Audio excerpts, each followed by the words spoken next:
আজকে আমরা ক্লাস 11 এর রেডক্স চ্যাপ্টারটা পড়ব, অর্থাৎ জারণ বিজারণ বিক্রিয়া। এখানে রেড অক্স যে ইংলিশ টার্ম আছে, red means reduction, ox means oxidation. So এটাকে বাংলায় করা আছে জারণ বিজারণ বিক্রিয়া। রেডক্স বা জারণ বিজারণের দুই রকম আমরা ডেফিনেশন দেখে থাকবো। দুই রকম, একটা লিখবো ইলেকট্রনের অনুসারে আর একটা on the basis of hydrogen and oxygen addition অনুসারে। ইন ইনঅর্গানিক কেমিস্ট্রি মেইনলি যে কনসেপ্টটা ব্যবহার সেটা হচ্ছে ইলেকট্রনিক কনসেপ্ট, মানে যেখানে ইলেকট্রনের আদান প্রদান হবে সেইটা। ইন অর্গানিক কেমিস্ট্রি মেইনলি যেটা দেখা হয় রিডাকশন অক্সিডেশন, সেটা on the basis of oxygen addition or on the basis of hydrogen addition. তাহলে আমরা দু রকম কনসেপ্টের কথা এখানে দেখতে পাবো। পিওর যেখানে ইনঅর্গানিক কেমিস্ট্রি আছে সেখানে on the basis of electronic transfer, আর অর্গানিক কেমিস্ট্রির ক্ষেত্রে মেইনলি সেখানে কি হতে পারে অক্সিজেন অ্যাডিশন আর হাইড্রোজেন অ্যাডিশন, এই দুটো কনসেপ্টে।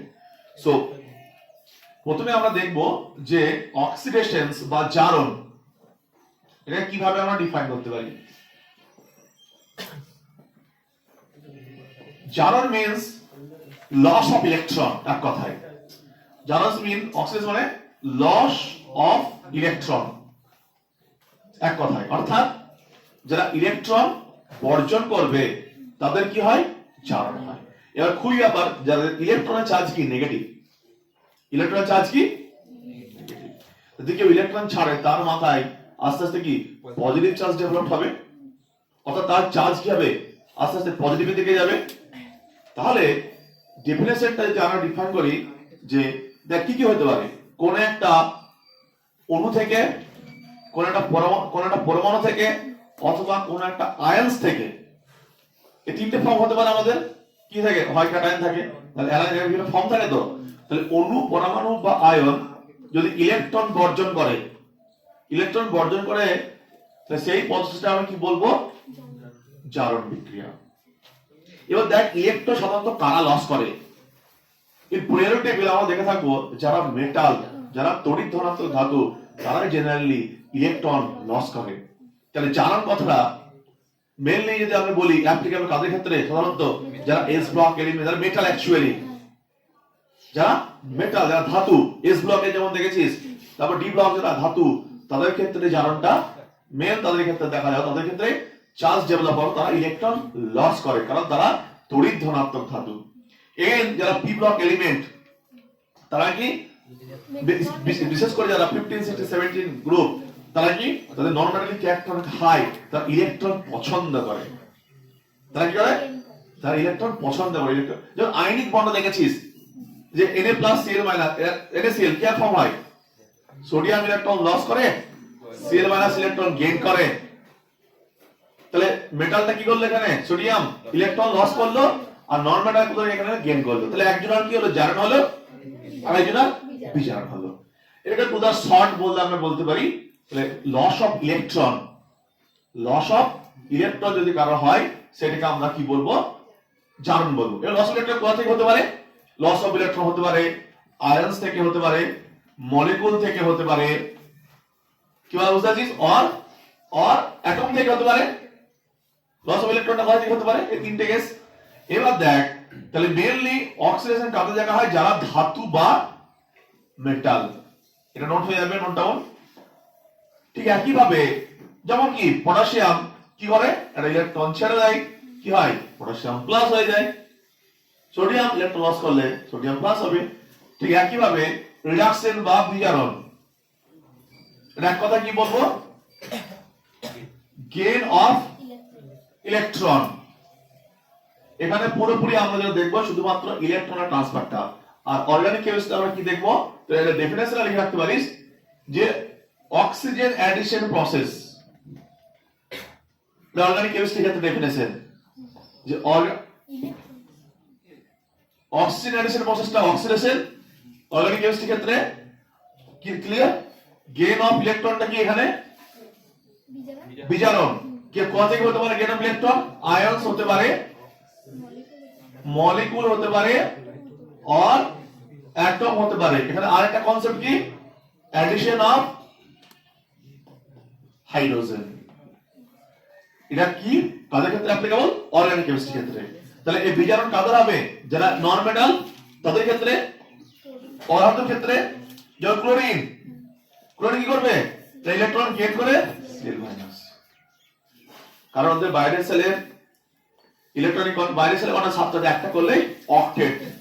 তাহলে সবটাই ডিপেন্ড করছে কি বলতো, ইলেকট্রনের যে কনফিগারেশন, কার বাইরে কটা ইলেকট্রন আছে তার ভ্যালেন্সির উপরে। তাহলে খুব ছোটটা শর্ট বলতে আমরা কি বুঝবো, ইলেকট্রন লসের পদ্ধতিটা জারণ, ইলেকট্রন গেইনের প্রসেসটা বিজারণ। আর বিজারণ মেলে কাদের হবে, যারা নন মেটাল অ্যাকচুয়ালি, তাদের ক্ষেত্রে আমরা বিজারণটা দেখতে পাবো। এরপর তাহলে টুটা শর্ট বা নোট করলে কিভাবে করব, জারণ হয় মেটাল মেটালের, আর বিজারণ হয় নন মেটাল বা অধাতুর ক্ষেত্রে। এরপরে আমরা আরেকটা খুব টার্ম দেখতে পাবো, যেটাকে বলে জারক দ্রব্য এবং বিজারক দ্রব্য, বা বলতে পারি অক্সিডাইজিং এজেন্ট আর রিডিউসিং এজেন্ট। দ্যাট প্রসেসটা অক্সিডাইজিং এজেন্ট বা জারক দ্রব্য, অক্সিডেন্ট, কথাটার মানেটা কি, এজেন্টের কাজ কি, এলআইসির এজেন্ট, এলআইসির এজেন্টের কাজ কি, সে নিজে এলআইসি করে, সে অন্য এলআইসি করে। তাহলে যে অক্সিডাইজিং এজেন্ট সে কি করবে, অন্য জারণ করবে, আর অন্য জারণ করা মানে কি, নিজে বিজারণ হওয়া। তার কারণ কি, অন্য জারণ করছে মানে তার কাছ থেকে ইলেকট্রন কেড়ে নিচ্ছে। অন্যের জারণ করা, জারণ বলে কি ইলেকট্রন লস হয়, তো লসটা কি নিশ্চয়ই কেউ ইলেকট্রন কেড়ে নিচ্ছে বলে ইলেকট্রন লস হচ্ছে। তাহলে অক্সিডাইজিং এজেন্ট তাহলে কি হয়, যে এজেন্টের কাজ কি, অন্যের কাজ করে দেওয়া। তাহলে এজেন্ট এখানে যখন বলছি অক্সিডাইজিং এজেন্ট বা জারক দ্রব্য, যে অন্যের অক্সিডেশন করে দেবে, অন্যের অক্সিডেশন করা মানে তার কাছ থেকে ইলেকট্রন লস করাবে, অর্থাৎ ইলেকট্রনটা নিজে গ্রহণ করবে। যে অন্যের জারণ করে এবং নিজে কি হয়, বিজারণ হয়, যার তারই নাম অক্সিডাইজিং এজেন্ট। দুটোর মধ্যে একটা পড়বি, বাকিটা ঠিক তার অপোজিট, বাকিটা ঠিক তার। তাহলে এখানে কি জারক দ্রব্য কনসেপ্টটা কি, নিজে বিজারিত হয় কিন্তু অন্যকে জারিত করে, এটাই হচ্ছে এর কনসেপ্ট, এটাই এর কনসেপ্ট। আর এটা ক্ষেত্রে প্রসেসটা কি, বিজারক দ্রব্য রিডিউসিং এজেন্ট বা বিজারক দ্রব্য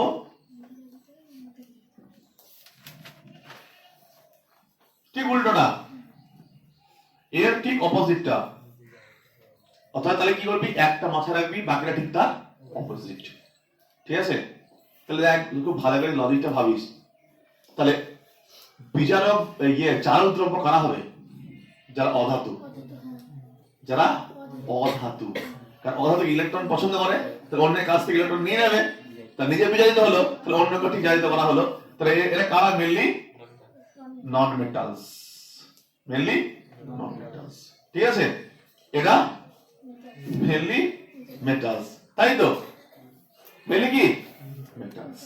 এটা নোট হয়ে যাবে, কারণ মেটাল কি করবে, নিজে জারিত হবে, আর নিজে জারিত হওয়া মানে ইলেকট্রন লস করা, সেই ইলেকট্রনটা অন্যজন গ্রহণ করবে, মানে তারা নিজে জারিত হবে, অন্যকে বিজারিত করবে। এটা হবে রিডিউসিং এজেন্ট।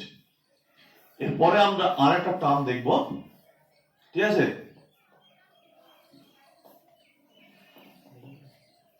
আমরা পরে একটা টার্ম দেখব যে জারণ এবং বিজারণ কি একই সাথে ঘটে, সেটা আমরা দেখব। কোন একটা বিক্রিয়া, এর বিক্রিয়ার নাম কি, জারণ বিজারণ বিক্রিয়া।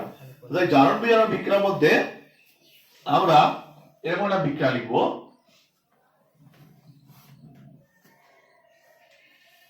একিউ মানে জলীয় দ্রবণ, অ্যাকুয়াস সলিউশন, এর মানে সলিড।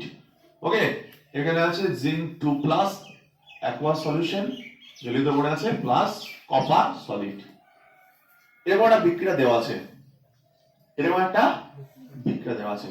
এর চার্জ ফ্রি অবস্থায় আছে মানে 0, তাহলে এর 0 থেকে কোথায় এসেছে 2 তে, তাহলে বেড়েছে না কমেছে, বেড়েছে, তাহলে কি হবে ইলেকট্রন লস করেছে, তাহলে এটা কি জারণ। এটা 2 থেকে 0 তে এসেছে, তাহলে এটা কি হবে গেইন করে, তার মানে কি বিজারণ। তাহলে একটা বিক্রিয়ায়, একটা কমপ্লিট বিক্রিয়া হতে গেলে কি হতে হবে, সেখানে দুটোই থাকতে হবে। কি থাকতে হবে, জারণও থাকতে হবে, বিজারণও থাকতে হবে। জারণও থাকতে হবে, নাহলে সেটা কি, তাহলে একটা কমপ্লিট বিক্রিয়া মানে কি জারণ প্লাস বিজারণ। এবার শোন ভালো করে, তাহলে এইটাকে আমরা লিখতে পারি রেডক্স বিক্রিয়া বা জারণ বিক্রিয়া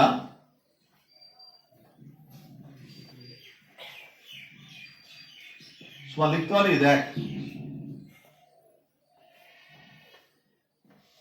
অর্ধ জারণ বিক্রিয়া প্লাস অর্ধ বিজারণ বিক্রিয়া। কেন বলতো, কথা কেন বললাম, একা জারণ একা বিজারণ মিলে একটা রিঅ্যাকশন কমপ্লিট হবে, এটা অর্ধেক মিলে একটা ফুল রিঅ্যাকশন হয়।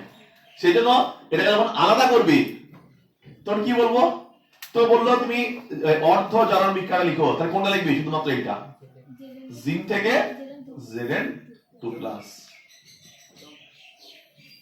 একটা হলো, এর নাম কি জারণ অর্ধ বিক্রিয়া। তো বলো বিজারণ অর্ধ বিক্রিয়া লিখো, Cu2+ থেকে Cu2,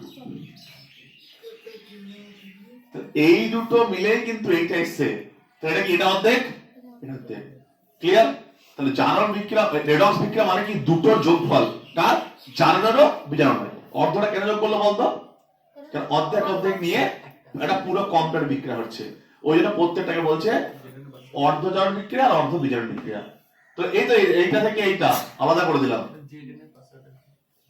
এস সলিড, আর এইটা থেকে এইটা আলাদা করে দিলাম, কি করলাম আমি, এটা জারণটাই তো অর্ধ হলো, হ্যাঁ সলিড, আর এটা AQ মানে অ্যাকুয়াস, মানে জলীয় দ্রবণে আছে, ঠিক আছে।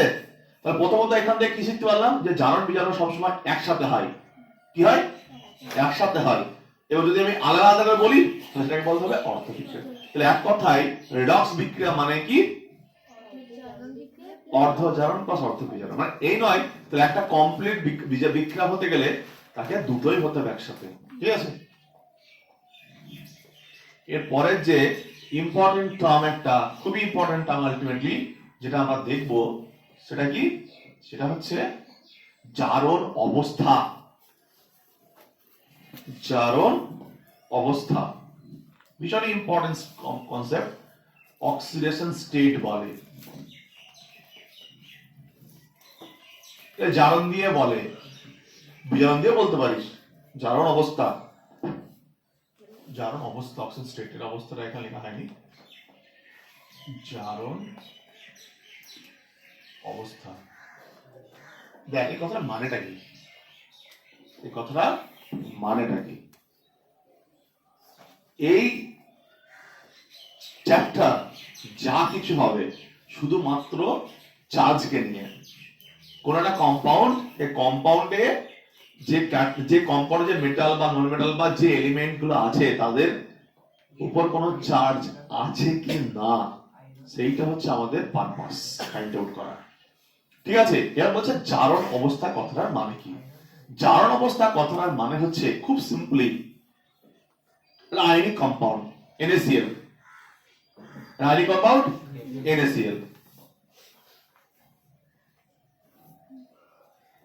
এ তো নিজের এখন তো নিউট্রাল, কিন্তু যদি প্রত্যেক আলাদা আলাদা ভাবিস, কিভাবে তৈরি হয়েছে, তাহলে এর চার্জ কত, +1, এটা এই যে নিজস্ব যে চার্জ, এই নিজস্ব যে আধান, এইটাকে বলা হয় জারণ অবস্থা। কি বলা বুঝতে পারছিস, অ্যাকচুয়ালি ক্যাটায়নের ক্ষেত্রে বলে জারণ, আর অ্যানোডের ক্ষেত্রে বিজারণ, কিন্তু একটা টার্মই ইউজ করা হয়, জারণ অবস্থা বা অক্সিডেশন স্টেট। তাহলে কি বুঝলি বলতো, খুব ছোট্ট জিনিস, যে কোনো একটা কম্পাউন্ড সে যখন ফর্ম করেছে, এই ফর্ম করার পরে যে এলিমেন্টগুলো তার মধ্যে আছে বা যে মেটাল বা নন মেটাল গুলো আছে তাদের ইন্ডিভিজুয়াল চার্জ কত। দেখ, একটা প্লাস একটা মাইনাস মিলে কিন্তু নিউট্রাল হয়েছে, কিন্তু ইন্ডিভিজুয়াল একটা প্লাস একটা মাইনাস। কারণ মেটাল কি হয়, ইলেকট্রন লস করে আর নন মেটাল গেইন করে। তাহলে আমরা যে বিভিন্ন ধরনের বন্ড পড়েছি, আয়নিক বন্ড, কোভ্যালেন্ট বন্ড, তাদের ফরমেশনটা আমরা জানি। ঠিক আছে? তাহলে এবার দেখ, অর্গানিক কম্পাউন্ডের ক্ষেত্রে তার ইলেকট্রন কমপ্লিট ট্রান্সফার হয় না, ভালো করে বুঝবি। অর্গানিক কম্পাউন্ডের ক্ষেত্রে ইলেকট্রনের শেয়ারিং হয়, সেখানে ইলেকট্রন শিফটিং হয় যদি কারোর থেকে কারোর তরলতা বেশি থাকে। সেটা আমরা কি দিই, partially delta positive, partially delta negative. এটা তো গেল আয়নিক কম্পাউন্ডের ক্ষেত্রে। এবারে আমি একটা কোভ্যালেন্ট মলিকিউল নেই, এখানে কি ফুল প্লাস ফুল মাইনাস দিতে পারবো? কি বলবো, delta plus delta minus, partial positive partial negative, because electronegative of chlorine is greater than hydrogen। তাহলে কি দেখতে পেলাম, যে এর মাথায় ডেল্টা প্লাস ডেল্টা মাইনাস, এর মাথায় তো চার্জ আসছে, এর মাথায়ও কি আছে, চার্জ আসছে। তো এই অবস্থাগুলো কি বলবো, জারণ অবস্থা। কি বলা বুঝেছিস? এই অবস্থাগুলো আমরা কি বলবো, জারণ অবস্থা বলবো। ঠিক আছে? তাহলে বুঝতেই পারছিস যে কোন একটা যৌগের মধ্যে বিভিন্ন মৌলের যে চার্জ থাকবে সেটাকে আমরা কি বলবো, জারণ অবস্থা। ঠিক আছে? কথা বোঝা গেল? তাহলে কোন একটা যৌগের মৌলের কি হতে পারে বলতো, পরমাণু বা অণু বা যাই থাকুক না কেন, পরমাণু বা যাই থাকুক না কেন, তারা যদি জারণ বিজারণ অবস্থায় থাকে সেটাকে কি বলবো, জারণ অবস্থা বা বিজারণ অবস্থা, একই ব্যাপার। তো এখানে তাহলে জারণ অবস্থা মানে কি বুঝে গেছিস? এক কথায় মানে হচ্ছে চার্জ, এক কথায় মানে চার্জ বা আধান যদি কারোর মধ্যে থাকে কোন কম্পাউন্ডের কোন এলিমেন্ট বা অ্যাটমের উপরে, সেটার নামই হচ্ছে জারণ অবস্থা। এখানে আর একটা টার্ম এখানে ইউজ করা হয় জারণ অবস্থার সাথে, জারণ সংখ্যা। মানে কি বলতো, এই চার্জটা কটা, +1 +2 +3 না -2 -3, সেটা কি বলবো আমরা, জারণ সংখ্যা। যেমন ধর এইখানে FeCl3, ক্লোরিন, এটা মেটাল নন মেটাল, ক্লোরিন কত, -1, ক্লোরিন তো নন মেটাল, কত ইলেকট্রন গ্রহণ করবে, কত ইলেকট্রন গ্রহণ করতে পারে, একটা, তো ভ্যালেন্সি 1। তাহলে কটা ক্লোরিন, তা তিনটে ক্লোরিন মানে তিনটে মাইনাস, তাহলে এটা কি 3+। তাহলে জারণ সংখ্যা কত, 3। এই জারণ সংখ্যা কত, 3। আয়রনের জারণ সংখ্যা কত, 3।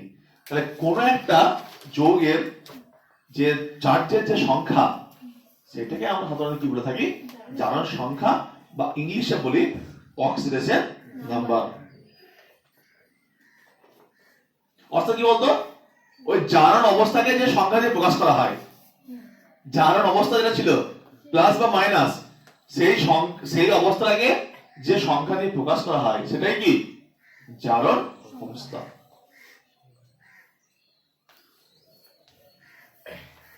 ক্লিয়ার? খুবই ইম্পর্টেন্ট কথা এটা। এবার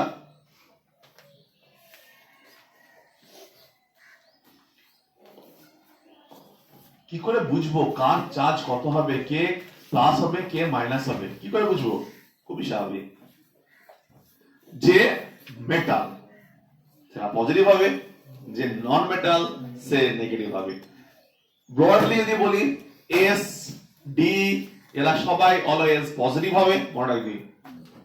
আর যারা নন মেটাল, যারা পি ব্লক এলিমেন্ট, তারা নেগেটিভ হতে পারে, পজিটিভ হতে পারে। কি করে সেটা একটু পরে দেখবো আমি। তার যে মেটাল সে অলওয়েজ কি হবে, তার মাথায় চার্জ পজিটিভ হবে, এবং কে কত চার্জ ক্যারি করতে পারে সেটা ডিপেন্ড করে কার্বন ভ্যালেন্সের উপরে। যেমন হ্যালোজেন, তার বাইরের সেলে কটা, 7টা, তাহলে সে কটা ইলেকট্রন গ্রহণ করতে পারে, একটা। গ্রহণ করা মানে কি, তার মাইনাস, মানে সে বিজারণ হবে, তাহলে ওদের সবারই চার্জ কত হবে, -1। অক্সিজেন নাই, বাইরের সেলে 6টা, দুটো। অক্সিজেন সালফার যারা আছে পরপর এদের বাইরের সেলে দুটো গ্রহণ করবে। নাইট্রোজেন নাই, তাহলে বাইরের সেলে 5টা, 3টে করলে 8টা। বুঝতে পারছি কিভাবে আসছে? কার্বন বুঝতে পারলাম না, কার কত ম্যাক্স চার্জ যেতে পারে। এবার সোডিয়াম +1 এর বেশি কোনদিন হবে? তাহলে এস ব্লকে যারা আছে lithium, sodium, potassium, aluminium, silicon সব +1 দেখাবে। আর এর ক্ষেত্রে SF2 group, beryllium, magnesium, calcium এদের বাইরের সেলে সব দুটো করে, তাহলে এরা সব কি দেখাবে? +2। এটা কি দেখাবে? +2। তাহলে ভ্যালেন্সি অনুসারে তারা কি দেখাবে? যার যা ভ্যালেন্সি বাইরের সেলে 8 যদি 4 এর বেশি হয় তাহলে 8 থেকে বের করতে বলেছি ভ্যালেন্সি বার করার জন্য। 4 এর কম হলে সেটাই তার ভ্যালেন্সি। তাহলে ভ্যালেন্সি অনুসারে সেটা চার্জ শো করবে। ঠিক আছে, এবার আমি একটু আগে বললাম যে ধাতু অলওয়েজ কি হবে? পজিটিভ চার্জ শো করবে। অধাতু positive and negative both charge কি হবে? শো করবে। এবার দেখ ব্যাপারটা কি, ছোট্ট এক্সাম্পল দিয়ে বুঝে যাবি। প্রথমত হচ্ছে আমি নাইট্রোজেনের সঙ্গে আবার হাইড্রোজেনকে লাগালাম, এখানে তো আরো বন্ড আছে দেখাচ্ছি না আমি ভ্যালেন্সিতে। একবার নাইট্রোজেনের সাথে আমি অক্সিজেনকে দেখালাম, বলতো এখানে কে পজিটিভ কে negative, delta positive delta negative. নিশ্চয়ই কি এইটা তড়িৎঘনতা এর থেকে বেশি, তাহলে এইখানে নাইট্রোজেন এটা নেগেটিভ, এর থেকে এর তড়িৎঘনতা বেশি, তাহলে তখন এ পজিটিভ এ নেগেটিভ। বোঝা গেল? স্বাভাবিক কোবলের মলিকুলের ক্ষেত্রে কি দেখেছি? যার তড়িৎঘনতা বেশি সে নেগেটিভ হবে, আর যার কম সে পজিটিভ। তাহলে যারা নন মেটাল কি দেখতে পেলি? তারা কি both positive both negative charge হবে, কিন্তু যারা মেটাল অলওয়েজ কি দেখাবে? পজিটিভ চার্জ শো করাবে। এটা নোট করে রাখবো, ঠিক আছে? বোঝা গেল? তাহলে ধাতুগুলো অলওয়েজ কি পজিটিভ চার্জ শো করবে, আর যারা অধাতু তারা অলওয়েজ নেগেটিভ চার্জ শো করবে। এই সরি, পজিটিভ আর নেগেটিভ দুটোই চার্জ শো করবে। এবার এদের রেঞ্জ কত? এদের রেঞ্জ কত মানে একটা মেটাল বা একটা নন মেটাল তাদের রেঞ্জ থাকবে যে ম্যাক্সিমাম কত মাইনাস ম্যাক্সিমাম কত প্লাস এ দেখাতে পারে। একটা সিম্পল एग्जांपल নিলে এটা সবথেকে ইম্পর্টেন্ট পয়েন্ট। সিম্পল एग्जांपल নিলে বুঝে যাবো তার চার্জ ম্যাক্সিমাম কতদূর পর্যন্ত ভ্যারি করতে পারে, অর্থাৎ তার জারণ সংখ্যা বা জারণ অবস্থা কতদূর পর্যন্ত ভ্যারি হতে পারে। নাইট্রোজেন হচ্ছে অ্যাটমিক নাম্বার 7, অ্যাটমিক নাম্বার 7 নাইট্রোজেনের এ পাশে আর ওই পাশে একবার নিচে দেখবি আর উপরে দেখবি। তো নাইট্রোজেনের আগে কি আছে? হিলিয়াম, পরে কি আছে? নিয়ন। এইটাই হচ্ছে রেঞ্জ। তার কারণ কি জানিস? যে নিষ্ক্রিয় মৌল চলে আসলে সেখান থেকে না ইলেকট্রন পার করতে পারবো না ইলেকট্রন ছাড়তে পারবো না। তুই কোনো এলিমেন্টকে নিয়ে সারাদিন বলছে আমি ইলেকট্রন পার করে যাবো, তার একটা লিমিট আছে, তার একটা বাউন্ডেশন আছে। তার বাউন্ডেশন কি? যে যদি তার নিচের দিকে আসিস মানে তার আগের দিকে, তাহলে তার আগে কে পড়বে? হিলিয়াম। তাহলে প্রতিটা এলিমেন্টের কি থাকে বলতো? আগে পরে রেঞ্জ আছে, একটা কি একটা হল্ট আছে, কি সেটা? নিষ্ক্রিয় মৌল, তার সেইটাকেও ক্রস করতে পারবে না। দেখ S7 তার নিয়ম আসতে হলে কি করবে? ও একটা দুটো তিনটে করার মধ্যে, তাহলে একবার একটা মান করলে -1, একবার দুটো একবার তিনটে করলে কি নিয়ম চলে যাবে। আর যদি এইখানে আসতে হয় ছাড়তে হবে +1 +2 +3 +4 +5। এলাম যেহেতু 2, এটা হচ্ছে 10। বুঝা গেল? এতগুলো স্টেটে থাকবে। আর একটা কথা শুনে না, যদি কোনো এলিমেন্ট এরকম থাকে ফ্রি, তার কোনো চার্জ থাকবে? কোনদিন চার্জ থাকবে? শুধু নিউট্রাল। যদি কেউ এলিমেন্ট অবস্থায় থাকে, আরে চার্জ কখন আসবে? যখন কারেন্ট কানেক্টেড হবে, কোন যৌগ ফর্ম করবে, কোন কিছু করবে, তবেই চার্জ হবে। নাকি চার্জ এমনি চলে আসবে? শুধু neutral. In periodic table all element আর নিউট্রাল। যখনই কেউ কারোর সাথে কম্বাইন করবে তখনই তার চার্জের গল্প। তাহলে যখন সে এই অবস্থায় তখন কত? 0। তাহলে নাইট্রোজেনের চার্জের রেঞ্জ কত? +5 থেকে -3, +5 থেকে দেখ 9টা কম্পাউন্ড পসিবল নাইট্রোজেন। কটা? ইন নেচারে 9টাই পাওয়া যায়। মানে কখনো প্লাস, কখনো -1 পাবি, কখনো -2, কখনো -3, কখনো 0, কখনো +1, +2, +3, +4, +1। একটা দেখ এতগুলো চান্স পাওয়া পসিবল। আচ্ছা এটা কি আমাদের কাছে খুব ডিফিকাল্ট মনে হচ্ছে? ডিফিকাল্টই না। আগের লেভেলে কি আছে দেখবো। এটা তো নরমাল প্রসেস যে আমি কত ইলেকট্রন গ্রহণ করতে পারি আর কত ইলেকট্রন ছাড়তে পারি। এবার দেখ এটা একটা হলো। এবার আমি আরেকটা কথা বলছি। তাহলে আমি একটাকে বললাম যে নন মেটাল সে বোথ শো করতে পারে, সেটা আমরা দেখলাম। এবার দেখ আমি একটা মেটালকে নিচ্ছি, ভাব ক্রোমিয়াম। সাপোজ আমি কি বলেছি যারা metal always positive charge show করে, নোট করেছি এটা। Chromium atomic number 24। তাহলে যারা মেটাল তাদের একটাই কাজ ইলেকট্রন লস লস লস। তাহলে এই ক্রোমিয়াম ম্যাক্সিমাম কত ইলেকট্রন ছাড়তে পারবে? তাহলে ক্রোমিয়ামের আগে কে দেখে আসলে দেখতে হবে, কারণ ছাড়বে ওরা 18 আর্গন। ম্যাক্সিমাম কত ছাড়বে? 6টা। ম্যাক্সিমাম 6টা, ম্যাক্সিমাম 6টা, ম্যাক্সিমাম কত ছাড়বে? 6টা। আর ছাড়তে পারবে? এর তুই কোন একটা কম্পাউন্ড রেখেছিস, কোন একটা কম্পাউন্ড তুই চার্জ বার করেছিস 8, ঠিক বলে করলি? ক্রোমিয়ামের চার্জ বার করছে 8, এলাও করবে তোকে? তোর নিশ্চয়ই কি করছিস তুই? ভুল করেছিস। তো তুই ম্যাক্সিমাম লিমিট যদি জেনে যাস তাহলে তোর ক্ষেত্রে প্রবলেম হওয়ার কথা নয়। তো ম্যাক্সিমাম লিমিট কোনটা? 6টা। কি করে বুঝলি? তার আগে আর্গন পড়ে যাবে। তার আর্গন যে আসলো ওখান থেকে ইলেকট্রন বার করতে আমি আর পারবো না। তাহলে ক্রোমিয়াম ম্যাক্সিমাম কত দেখাবে? 6। তুই আগে হবে ম্যাঙ্গানিজ নে। ম্যাঙ্গানিজ কত? 25। এটা মেটাল, তাহলে এর বাম দিকে আসবে। বাম দিকে মানে ইলেকট্রন ছাড়তে ছাড়তে ছাড়তে আসবে। আবার কি 18, তাহলে 7। তাহলে ম্যাঙ্গানিজ ম্যাক্সিমাম 7। একটু পরে দেখবি আমরা এই জিনিসটা দেখতে পাবো। তাহলে এদের আমরা দেখে বুঝতে পারবো, বা এদের আমি লিমিট পেয়ে গেলাম যে ম্যাক্সিমাম এরা কতটা পজিটিভ বা কতটা নেগেটিভ চার্জ শো করতে পারে। ক্লিয়ার? এবার দেখ যারা নন মেটাল তাদের ক্ষেত্রে আমি বললাম যে দুটো চার্জ শো করতে পারে, প্লাস এবং মাইনাস। প্লাস এবং মাইনাস দুটো চার্জ শো করতে পারে। তো ভাব আমি একটা এক্সাম্পল দিচ্ছি। Nitrogen, phosphorus, arsenic, antimony, bismuth, এরা তো গ্রুপ 15 এলিমেন্ট। গ্রুপ 15। আর 16 এ কি আছে? Oxygen, sulphur, selenium, tellurium. দেখ উপর থেকে নিচে যখন নামবি তোরা জানিস যে নন মেটালিক ক্যারেক্টার কমে, মেটালিক ক্যারেক্টার বৃদ্ধি পায়। আর যখন মেটালিক ক্যারেক্টার বৃদ্ধি পাবে তখন ইলেকট্রন গ্রহণের থেকে ইলেকট্রন ছাড়ার টেন্ডেন্সি বৃদ্ধি পাবে। তাহলে প্রথমে যেটা দেখা থাকবে তাদের মাইনাস চার্জ দেখানোর টেন্ডেন্সি সব থেকে বেশি। কারণ কি? কারণ নন মেটাল। যত উপর থেকে নিচের দিকে নামবি আস্তে আস্তে তারা মাইনাস দেখানোটা ছেড়ে দেবে, শুধুমাত্র মেটালের মতো প্লাস চার্জ দেখাতে শুরু করবে। খুবই সিম্পল ব্যাপার। বাম থেকে ডান দিকে গেলে নন মেটাল ক্যারেক্টার বাড়ে, উপর থেকে নিচে নামলে মেটালের ক্যারেক্টার বাড়ে। মেটাল মানে কি? ইলেকট্রন ছাড়বে অলওয়েজ। তো যখন উপর থেকে নিচের দিকে নামছিস নন মেটাল ক্যারেক্টার কমছে, সঙ্গে সঙ্গে ইলেকট্রন গ্রহণ করার ইচ্ছাটাও কমে যাচ্ছে। তার ইচ্ছা কমে যাওয়া মানে ইলেকট্রন ছাড়ার টেন্ডেন্সি লাগবে। এরা তো মেটালে পরিণত হয়ে যায় আস্তে আস্তে বিসমাথ। দেখেছিস তোরা পিরিয়ডিক টেবিল। তাহলে যখন গ্রুপ ওয়াইজ কোনো আমরা কোশ্চেন দেখবো, কি দেখবো?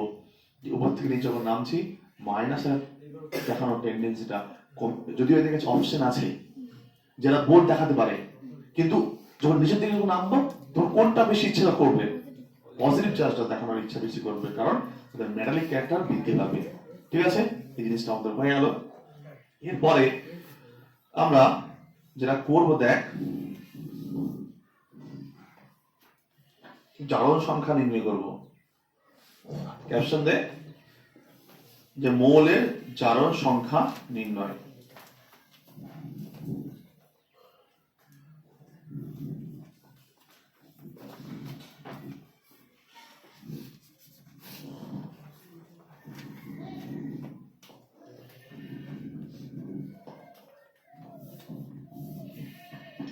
মৌলের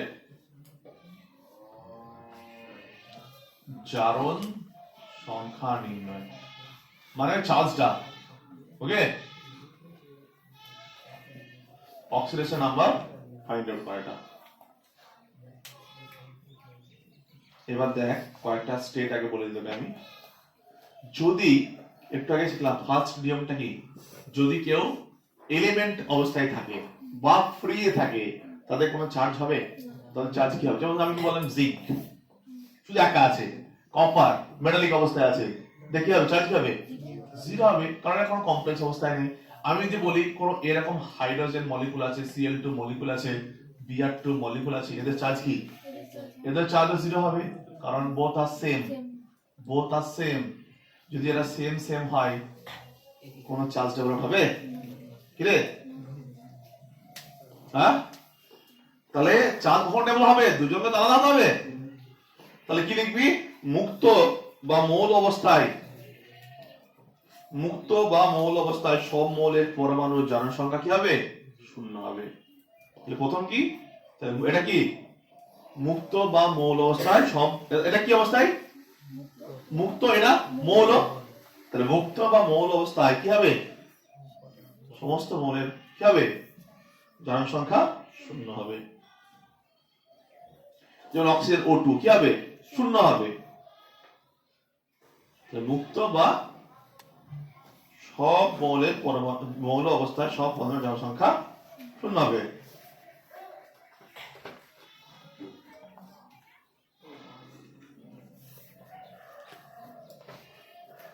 ঠিক আছে, এর উদাহরণ একটা কথা বলি, লিখেছিস? এটা একটা কেস। এবার দেখ আমি একটু আগে বললাম কার কত চার্জ শো হবে বা কোন ক্যাটায়ন বা অ্যানায়ন অটোমেটিক হবে। হাইড্রোজেন কত শো করবে? +1। তাহলে কত? 1। ওর থেকে তড়িৎ ঋণাত্মক মৌল যোগ থাকে মানে তাহলে +1 ধরতে হবে। হাইড্রোজেনকে সবসময় কত ধরবি? +1 ধরবি হাইড্রোজেনকে। হাইড্রোজেনের সঙ্গে বুঝতে পারছিস এটা কি বললাম? এবার ধর বিভিন্ন যে এর ক্ষেত্রে ধর আমি একটা প্রসেস শেখাচ্ছি আগে, সেখান থেকে পরপর অটোমেটিক রুলস গুলো জেনে যাবি। প্রথমে একটা কম্পাউন্ড লিখবো আমরা, অক্সিজেন নাম ফাইন্ড আউট করার ক্ষেত্রে দেখ একটা কম্পাউন্ড লিখবো আমরা, প্রত্যেকেই লিখবে এটা KMnO4।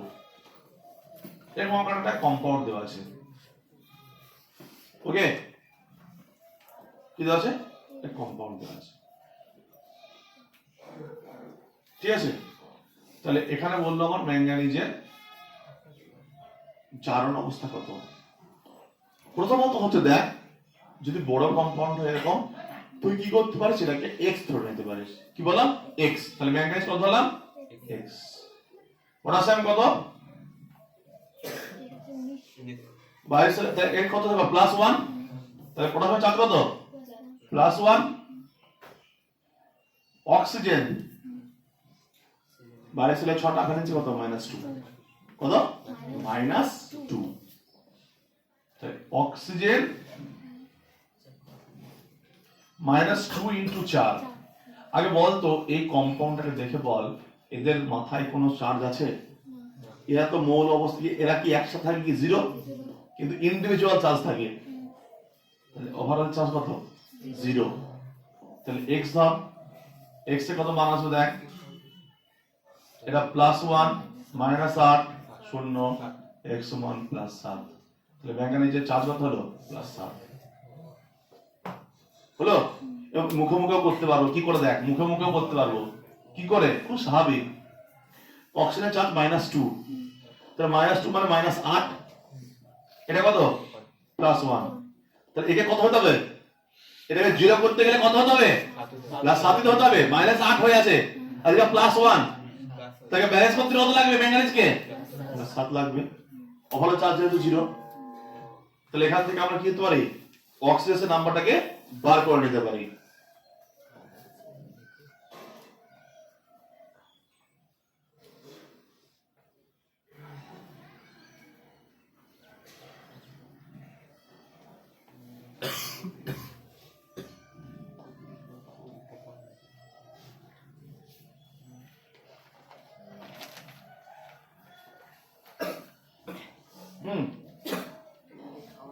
তাহলে কি বললাম এটা এটা এই একটা হলো, বুঝতে পেরেছিস? খুব সহজ। আর একটা করবো K2 Cr2O7 ক্রোমিয়াম। কটা ক্রোমিয়াম আছে এখানে? এখানে বলে রাখবি যখনই কারো জারণ সংখ্যা বার করতে দেবে, যখনই কারো জারণ সংখ্যা বার করতে দেবে, ভালো করে শুন, সেটা হচ্ছে পার এলিমেন্ট বা পার মেটাল। এখানে কটা আছে? দুটো, মানে প্রতিটা বার করতে বলছে, মানে দুটোর একসাথে না, প্রতিটা। তাহলে আমি যেটা x ধরি, কত হবে? 2x প্লাস কটা পটাশিয়াম? দুটো পটাশিয়াম, মানে 2। যদি না বুঝতে পারিস, plus 1 into 2 plus 1 into 2 plus oxygen minus 2 into 7 সমান 0। এটা সলভ কর, সলভ করলে তাই দাঁড়াবে 2x সমান প্লাস 12, x সমান প্লাস 6। মুখে মুখে হয়ে যাবে রে। 14টা মাইনাস আর দুটো প্লাস, তাহলে নাকি 12টা প্লাস হতে হবে। তো 12টা প্লাস মানে দুটো মিলে 12টা প্লাস, তাহলে প্রতিটা কটা? 6টা, প্রতিটা 6টা। তাহলে এখানে ক্রোমিয়ামের প্রত্যেকটা ক্রোমিয়ামের চার্জ কত? 12। তাহলে K2 Cr2O7 এখানে কি -14 ছিল, +2, তাহলে কত হবে? +12 হতে হবে না? টোটাল থেকে +12 হতে হবে না? টোটালটা +12, বাট প্রতিটা ক্রোমিয়াম +6। ঠিক আছে? তো এইভাবে প্রতিটা চার্জ আমরা ফাইন্ড আউট করি। ঠিক আছে?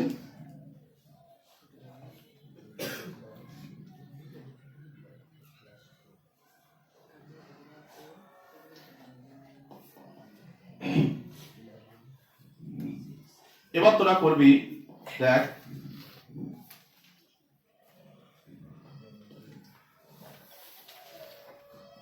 H2SO4 সালফারের, সালফার কত? x, সালফার কত? x। হাইড্রোজেন কত করে? +1 into 2 প্লাস -2 into 4 সমান 0। x +2 -8 সমান 0, x সমান +6। সালফার কত হলো? সালফার কত হলো? সালফার +6। সালফারের বাইরে দেখ, বাইরে কটা? 6টা। ম্যাক্সিমাম কত ছাড়তে পারে? 6টায় ছাড়তে পারে। সালফার কি +8 +7 হতে পারবে? ম্যাক্সিমাম কত? 6। ঠিক আছে? তাহলে এখানে সালফারের চার্জ কত? +6 +6।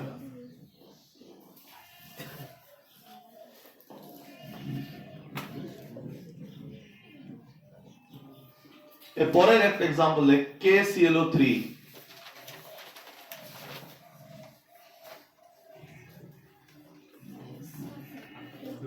KClO3 ক্লোরিনের,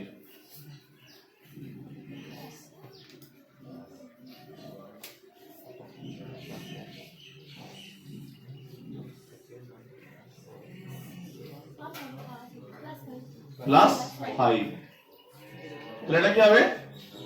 x +1 -2 into 3 সমান 0, x +1 -5 সমান 0, x সমান +5। কত হলো এটা? +5। কত হলো? +5।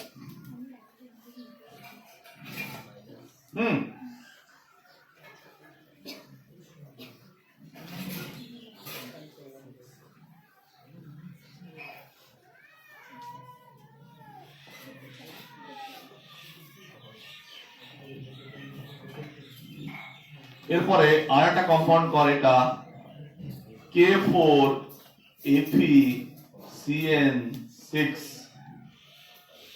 কোন মনে করে?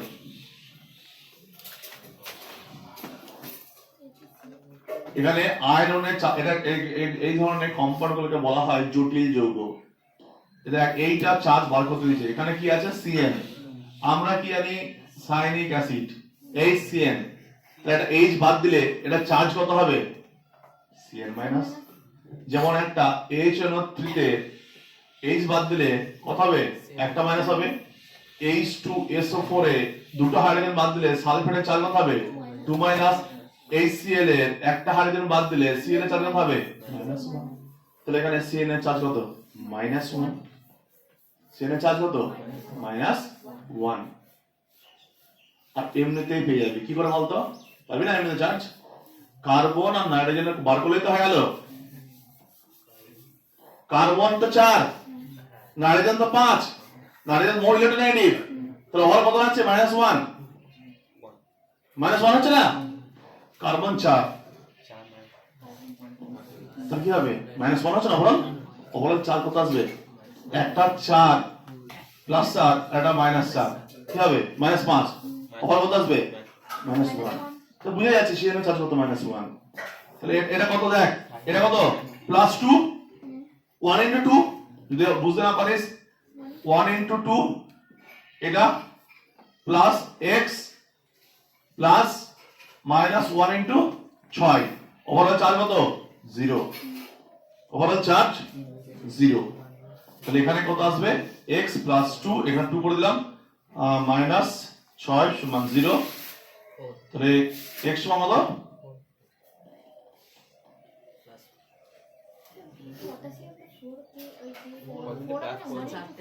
ও সরি এটা 4 আছে তাই বলি এটা 4 আছে তো এখানে কত হবে 4 তাহলে x সমান +2 তাহলে এখানে আয়রনের চার্জ কত +2 বুঝতে পারছি কিভাবে চার্জগুলো বার করতে হবে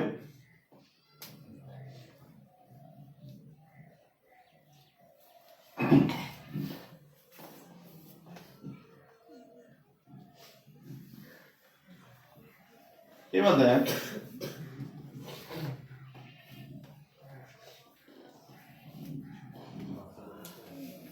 এখানে আরেকটা কম্পাউন্ড CaOClCl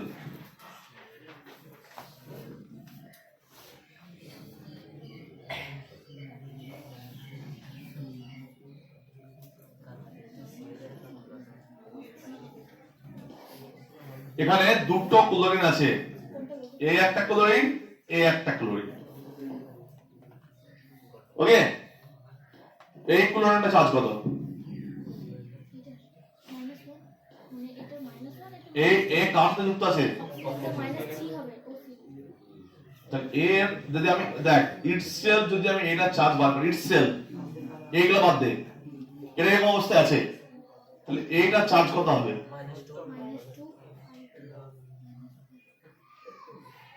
তাহলে শোন এখানে যে এটা চার্জ বার করতে হয় যে কি বার করবো দেখ এটা কি +2 এটা কি এটা x ধরবো আগে x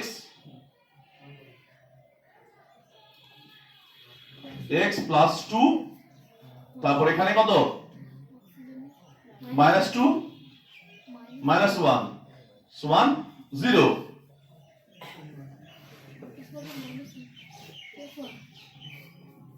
কত আসবে +1 আর এটা তো -1 বুঝা গেল এটা হচ্ছে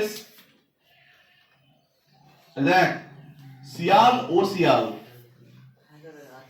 বুঝা দিস ব্লিচিং পাউডার সিয়াল ও সিয়াল ক্যালসিয়াম OCl সিএল সিয়াল ও সিয়াল এটা হচ্ছে ব্লিচিং পাউডারের ফর্মুলা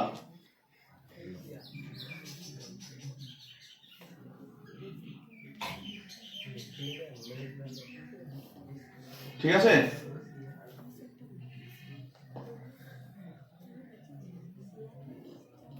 বুঝা গেল এরপরে দেখ এতক্ষণ যা করলি সব নিউট্রালের এতক্ষণ যা করলাম সব নিউট্রাল এবার একটা ক্যাটায়ন অ্যালাইন করব NH4+ এর ওভারঅল চার্জ কত +1 তাহলে এটা বার করতে বললো তাহলে আমাকে এরকম দেওয়া আছে NH4+ এবার কিন্তু 0 নেই এবার +1 তাহলে এটা x ধর x + 1 * 4 সমান +1 তাহলে x + 4 + 1 x সমান -3 কত হলো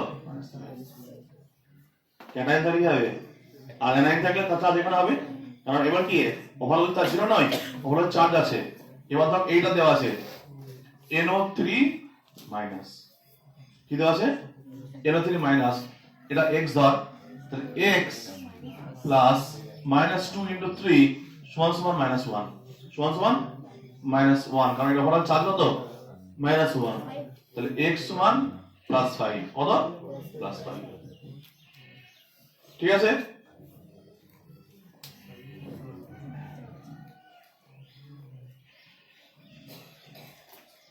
এবার একটা কম্পাউন্ড করব আমরা, এই কম্পাউন্ডটা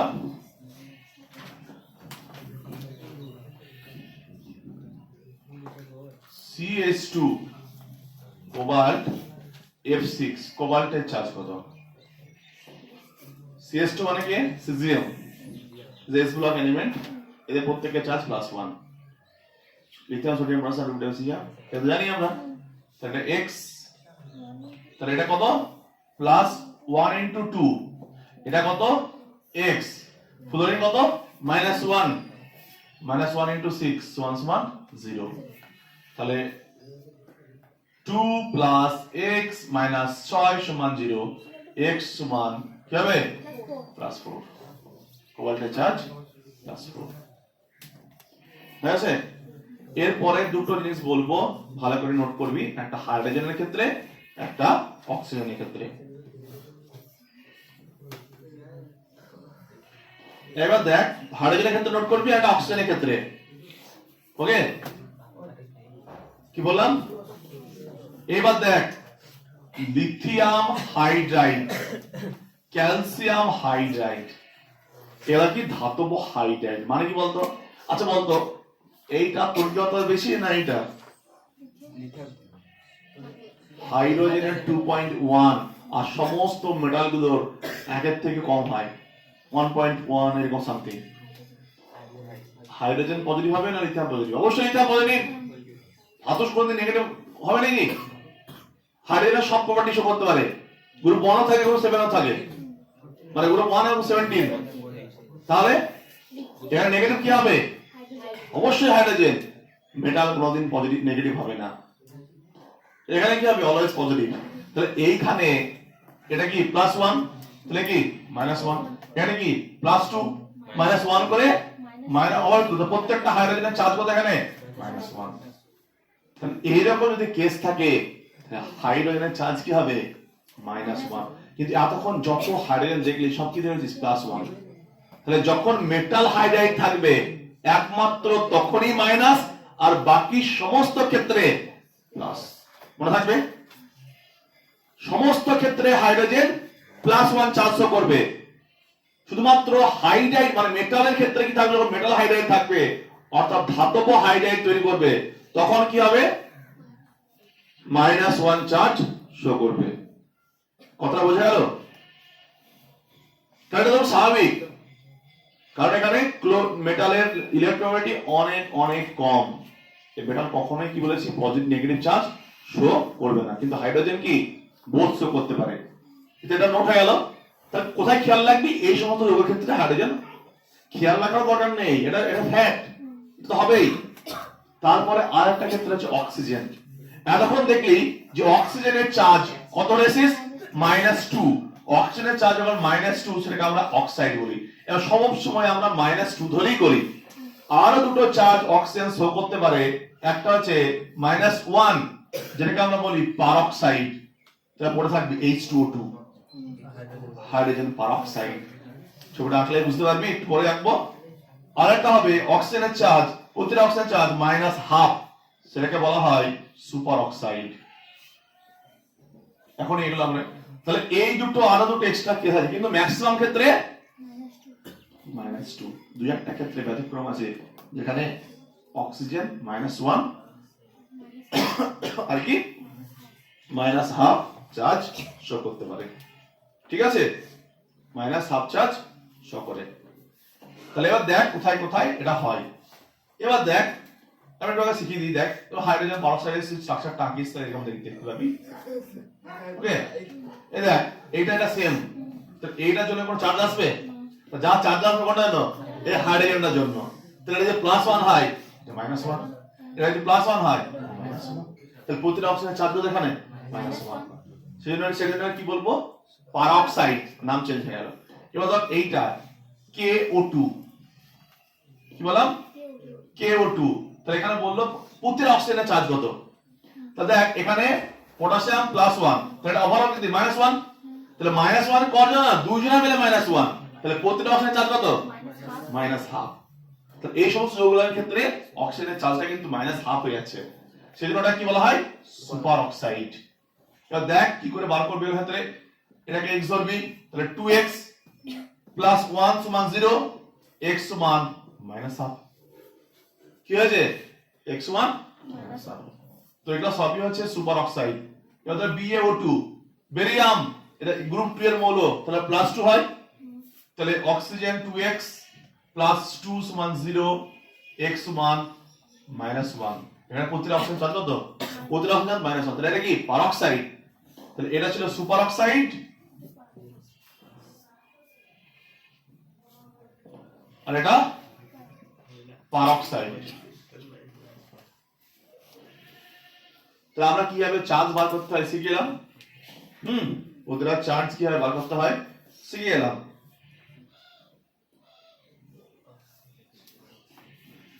এবার দেখ এটা বসে দিচ্ছি আমি, তাহলে একটা পারঅক্সাইড সুপার অক্সাইড এগুলো। এবার দেখ কয়েকটা অ্যানায়নের চার্জ লিখে দিচ্ছি, নোট মানে মাথায় রাখতে থাকি, তাড়াতাড়ি করতে সুবিধা হবে। দেখ তুই নিজেই জানিস যদিও এগুলো, H2SO4, দুটো হাইড্রোজেন বাদ দিলে SO4 2-, তো যখন সালফেট থাকবে তার চার্জ কত হবে 2-, যখন সালফেট থাকবে তার চার্জ কত হবে 2-, কারণ দুটো হাইড্রোজেন। ঠিক একই হবে HNO3, হাইড্রোজেন বাদ দিয়ে দিই, তাহলে নাইট্রেটের চার্জ কত হবে -1। ঠিক একই হবে H3PO4, তাহলে এখানে তিনটে বাদ দিয়ে দিই, কি হবে PO4 3-। তাহলে যদি এই ধরনের কাউকে দেখতে পাস তোর কি ফটাফট লিখতে পারবি যে সালফেট আছে চার্জ কত ওভারঅল -2, NO3 -1। তাহলে কি তোকে প্রত্যেকটা কোড আর দেখতে হবে না, তাহলে কি তোকে কোড দেখতে হবে না, হলে কি দেখ তুই যদি দেখ সাপোজ কোন একটা কমপ্লেক্সের ক্ষেত্রে এরকম দেওয়া আছে, শোন ভালো করে, তুই চার্জটা বুঝতে পারছিস না কি করে বার করবি, তাও সহজ। নাইট্রোজেন থেকে অক্সিজেন তোর কত বেশি, তাহলে নাইট্রোজেন প্লাস হবে অক্সিজেন মাইনাস হবে, নাইট্রোজেন প্লাস হবে অক্সিজেন মাইনাস হবে। তো সেই ভাবে বার করে নিবি, প্রত্যেক অক্সিজেনের ক্যালকুলেশন করে অক্সিজেন 6 নাইট্রোজেন 5 হবে -1 আসবে। যেমন CN এর ক্ষেত্রে করলে ওরকম হলো এভাবে। তো এর প্রত্যেকটা নোট করতে পারিস যে চার্জগুলো আছে। তাহলে দেখ HCN একটু আগে করলাম, H বাদ দিলে কি হবে CN-।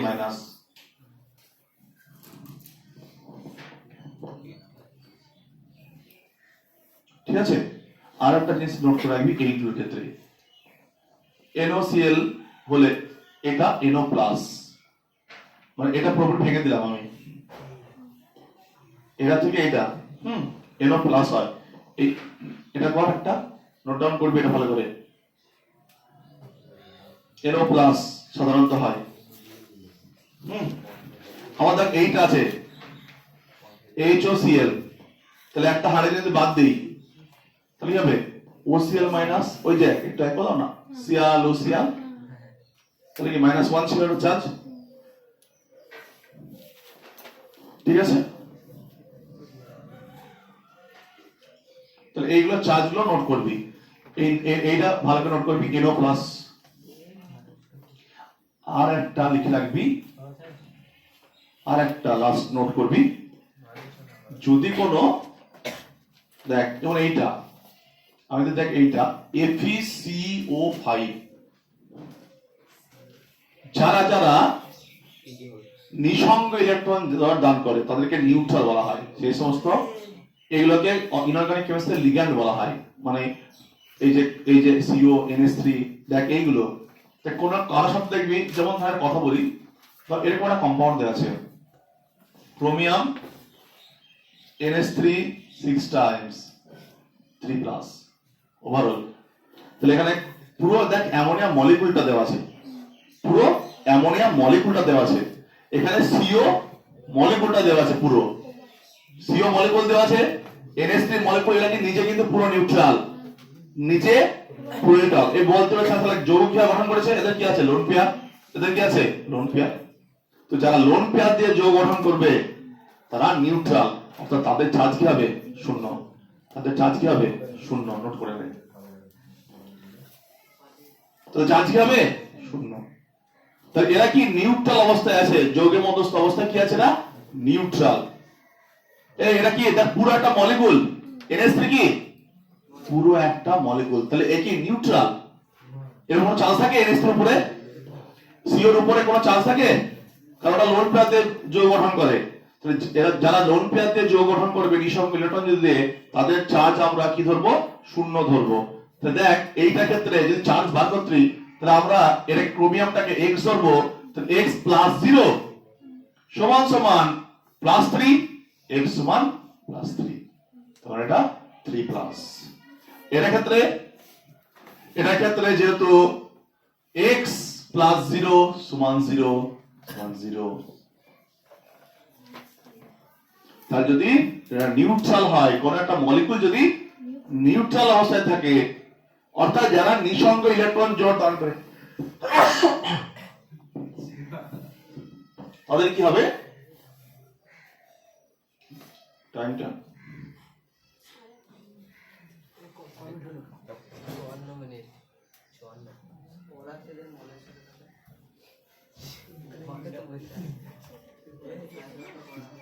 তাদের ক্ষেত্রে কি হবে চার্জটা শূন্য হবে। এটা খুব ইম্পর্টেন্ট কিন্তু, যে যদি মলিকুল দেখিস ডাইরেক্ট পিওর মলিকুল, তুমি NH3 কি মলিকুল, CO মলিকুল, এটা কম্পাউন্ডের মধ্যে ভরা আছে, তাহলে তাদের চার্জ কি ধরবো শূন্য ধরবো। কারণ একটু আগে শিখেছিলি প্রথমেই যে যদি মৌল অবস্থায় থাকে বা অ্যাটম অবস্থায় কি বলে বা এলিমেন্ট অবস্থায় থাকে, তাদেরকে আমরা কি ধরি শূন্য ধরি, ছিল ঠিক আছে। হ্যাঁ দেখ কোথাও আবার ধর ডাইরেক্ট মানে এর মধ্যে মলিকুল দেওয়া থাকে, তাদের কি ধরবি শূন্য ধরবি, মনে থাকে জানো। আর অক্সিজেন একটা আলাদা কেস শিখলাম, অক্সিজেন 2-3 ভাগ থাকতে পারে, -2 -1 ঠিক আছে। তো এই কটা জিনিসের আমরা কি করলাম, তাদের জারণ সংখ্যা বার করলাম, ঠিক আছে। একবার স্টপটা করব,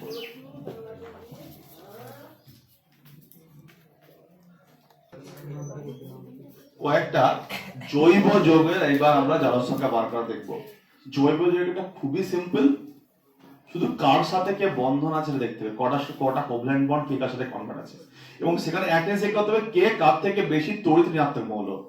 যেমন HCl, তাহলে কে পজিটিভ হবে delta positive, H plus, Cl delta minus.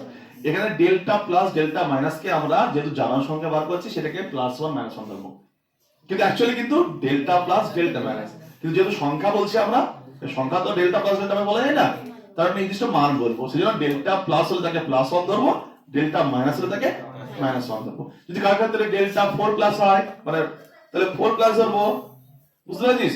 যেমন আমি একটা एग्जांपल দিচ্ছি, ধর CH4 চিনি আমরা, হাইড্রোজেন থেকে কার্বনের তড়িৎতা বেশি, এটা 2.1 এটা 2.5, তাহলে এটা ডেল্টা প্লাস ডেল্টা মাইনাস কটা আসবে, চারটে আসবে কার্বনের মাত্রায়। তাহলে কার্বনের এখানে কি বলতে পারি, কার্বনের জারণ সংখ্যা কত, -4, কি বলতে হবে -4, বুঝতে পারছিস। এরপরে দেখ, এরপরে আমি একটা যৌগ ড্র করছি, দেখ ইথাইল অ্যালকোহল CH3 CH2OH, এটা হচ্ছে ইথাইল অ্যালকোহল। দি বললো এই কার্বনটা আর এই কার্বনটা জারণ সংখ্যা, তাহলে কি করতে হবে, এই কার্বনটা এই বন্ডের জন্য কোনো চার্জ আসবে না, এটা বাদ। দুটোর মধ্যে যদি তড়িৎ মাত্রার পার্থক্য না থাকে, তাদের মধ্যে কোনো চার্জ ডেভেলপ হয় না, এরা কিন্তু চার্জ হবে না। তাহলে কটা বন্ড আছে, একটা দুটো তিনটে, এরা delta plus delta plus delta plus, এর কি হবে কটা, তাহলে এই কার্বনের চার্জ কত 3 মাইনাস, কত মাইনাস -3, এরা সব কি ডেল্টা প্লাস, ঠিক আছে। আর এটা ডেল্টা মাইনাস 3 বার করবি। এবার এই কার্বনটা বল দেখি, এই কার্বনটার এর থেকে অক্সিজেন বেশি তড়িৎ ঋণাত্মক, তাহলে এই বন্ডের জন্য একবার এ পজিটিভ হবে +1, আর এই দুটোর জন্য এটা একবার -1 -1। তাহলে এইটা কি এটার জন্য 0, তাহলে এইটা ডেল্টা প্লাস ডেল্টা মাইনাস, এটার জন্য ডেল্টা প্লাস ডেল্টা মাইনাস, কিন্তু অক্সিজেনের জন্য delta plus delta minus delta plus বা একটা ডেল্টা মাইনাস, তাহলে -1 কি হলো -1। যার ভালো করে দেখাই সিসি এরকম আছে, তাহলে এটা তো +1 হয়ে গেল, আর দেখ এটা +1 ধর, এটা কি এটার জন্য কত -1, এটার জন্য কত -1, তাহলে -1 +1 বাদ চলে গেল, -2 +1 বাদ দিয়ে কত হবে -1, তাহলে এই কার্বনটা চার্জ কত হলো -1। ক্লিয়ার? কোনো চাপ নেই। তাহলে কি করবি, বন্ড কাউন্ট করবি, তাহলে বুঝতে পারবি, বন্ড কাউন্ট করলে বুঝতে পারবি। যেমন এইটা ধর carbon die oxide, carbon die oxide কটা বন্ড, দুটো বন্ড, অক্সিজেন সংযুক্ত আছে, তো এইটার জন্য এ কি হবে 2+, আর এটার জন্য কি হবে 2+, টোটাল কত হবে +4। আরে যতটা ভ্যালেন্সি সেটা আলাদা আলাদা থাকে, তাহলে সবগুলো হবে। সো এগুলো তাহলে কোভ্যালেন্ট মলিকিউলটা খুবই সহজ, বন্ড কাউন্ট করবি, দেখবি কার তড়িৎদ্রব্যতা বেশি কার তড়িৎদ্রব্যতা কম, ইজিলি করতে পারবি। যেমন ইথিলিন, কথা না,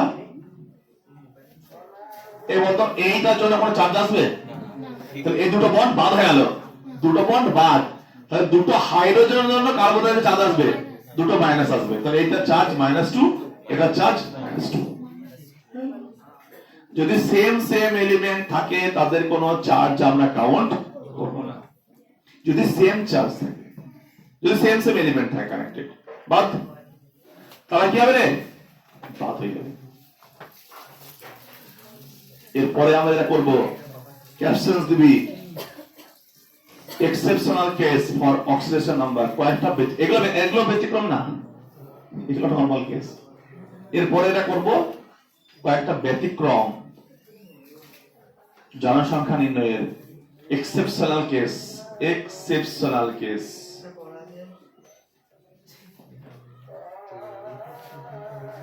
এক্সেপশনাল কেস,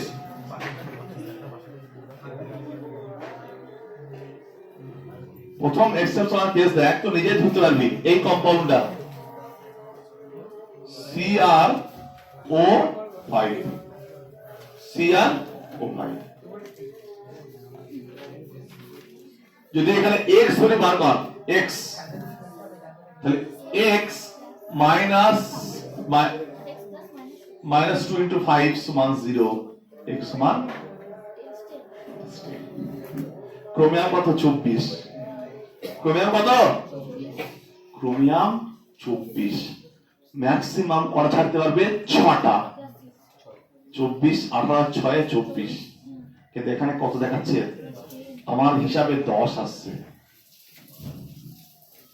তাহলে তোকে এইখানে কি ভাবতে হবে বলতো, খুব সাধারণ বিষয়, অ্যাকচুয়ালি এক্সেপশনাল নয় এটা, 24 আরবি নাম্বার হচ্ছে কত +10, হওয়া দরকার +6, 4 গোলমাল, তো এখান থেকে বুদ্ধি লাগাতে হবে। তাহলে অক্সিজেন সবগুলো -2 নেই, একটু আগে শিখলি অক্সিজেন কি হতে পারে, এক্স্যাক্টলি অক্সিজেন -2 হতে পারে, অক্সিজেন -1 হতে পারে, -1/2। ফর ইওর তোর মাথা রাখার জন্য এইটা কোনোদিনই আসবে না, যদি না মিলে কোথায় যাবি, যদি না মিলে কার কাছে যাবি, -1 কাছে যাবি। এটা আগে শিখলি তো অক্সিজেন কটা যেতে পারে -1, কিন্তু এটা আসবে না, এই কেসটা আসবে না, শুধুমাত্র এই কেসটা। তাহলে যদি এটা যদি না মিলে তো এই কেসটা আসতে হবে, তাহলে বুঝতে হবে। তাহলে এখানে 5টা অক্সিজেন আছে, তাহলে 4টে অক্সিজেন চার্জ কত করে আছে, আর দেখালে হিসাবটা মিলাইতে হয়, যে 6 করতে হয়, তা নিশ্চয় 5টা অক্সিজেন আছে, 4টে অক্সিজেন -1 করে আছে, আর একটা অক্সিজেন -2। কি আছে, 4টে অক্সিজেন -1 আর একটা অক্সিজেন -2। এবার একটু আগে দেখলি যে যাদের -1 তারা কি পেরক্সাইড, তা পেরক্সাইডে কি গান্ধীজি চশমার মতো দেখতে, গান্ধীজির চশমা, স্বচ্ছ ভারত মিশন, এই একটা অক্সিজেন, এই একটা অক্সিজেন, সারা জীবন মনে থাকবে, থাকবে। এর মধ্যে কোনো পার্থক্য আছে? এর মধ্যে কোনো পার্থক্য? হাইড্রোজেন পারঅক্সাইড লিখেছিলি, এটা কি +1 -1 -1 +1 +1, তাহলে যদি বাদ দিই আমি, তাহলে -1ই তো আছে এদের এই বন্ডের জন্য, তাহলে এদের প্রত্যেকটা চার্জ কত? -1। তো যখনই মনে রাখবি প্রত্যেকটা অক্সিজেন -1, তখন তার শেপ কেমন হবে? গান্ধীজি চশমা। অক্সিজেন কখন কি হবে? পারঅক্সাইড কখন হবে? যখন সেটা সিঙ্গেল বন্ড থাকবে হবে প্রত্যেকের সাথে, অর্থাৎ কার চশমা বললাম? গান্ধী চশমা থাকবে, তাহলে আর ভুলবি না। এবার দেখ নিজের গান্ধী চশমা মনে থাকবে তো? এবার তো এখানে তো হাইড্রোজেন নেই, তাহলে এখানে যা ব্যালেন্স করতে হবে এই দুটো বন্ডকে দিয়ে, স্বাভাবিক। এবার দেখ ক্রোমিয়াম কটা অক্সিজেন আছে? 5টা। গান্ধী চশমা, এর মাথায় একটা মাইনাস, এর মাথায় একটা মাইনাস, কার সাথে যাবে? একবার এর সাথে যাবে, এর সাথে যাবে, তাহলে এর 6টা প্লাস ছিল, দুটো প্লাস নিউট্রাল হয়ে গেল। আবার একটা গান্ধী চশমা, মাথায় মাইনাস, মাথায় মাইনাস, দেখ 1 2 3 4, 4টে বন্ড মানে 4টে মাইনাস, 4টে ব্যালেন্স। এরপর আর একটা অক্সিজেন পড়ে আছে, সে কি এরকম থাকবে? না, কোনোদিনই না, সে -2 থাকবে, সে -2 থাকবে, তাহলে ব্যালেন্সে পূরণ হবে। এর যেমন ব্যালেন্সে পূরণ আছে 1 2 1 2 1 2 1 2, এরও 1 2, কিন্তু এই ব্যালেন্সে কি পূরণ করেছে? -1 করে, পারঅক্সাইড করে। এটা হচ্ছে বাটারফ্লাই স্ট্রাকচার। কি স্ট্রাকচার? Butterfly structure. ঠিক আছে? তাহলে সেট দেখ, তাহলে এইটা কি আমি এক্স ধরে বার করতে পারলাম? এর জন্য কি দরকার? স্ট্রাকচার দরকার, স্ট্রাকচার। তাহলে এই কয়েকটা কেস ডিসকাস করব, সেখানে এক্স ধরে হবে না। এক্স ধরে না আসলে কার হেল্প নিতে হবে? স্ট্রাকচার হেল্প নিতে হবে। তো দেখ, তাহলে এখানে প্রত্যেকটা কি -1 -1 -1 -1 -2 +6, কি বলবো? +6।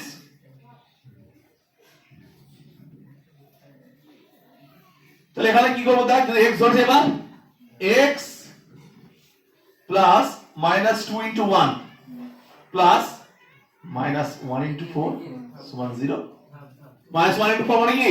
4টে অক্সিজেন -1 করে আছে, তাহলে এইটা কি আর কিসে আছে বলতো? এটা এখানে তাই লিখবি O বন্ড O, অক্সাইড, আর এটা অক্সাইড। তাহলে এটাকে 6 আসছে, এবার ক্যালকুলেশন কর, দেখ 6 চলে আসবে। তাহলে এটা কিন্তু এ কি করে বুঝলি? এর ধরে যখন কি লিমিট পেরিয়ে গেল, তখন কি বুঝলি যে সমস্ত অক্সিজেন কিন্তু অক্সাইড নেই, মানে -2 নেই, পারঅক্সাইড আছে। হয় ওটা নালে মিক্সার, হয় ওটা নালে মিক্সার, যদি না মিলে। হলো এটা? এটা খুব ইম্পর্টেন্ট কম্পাউন্ড, কিন্তু পারবি করতে? Butterfly structure লিখেছিস?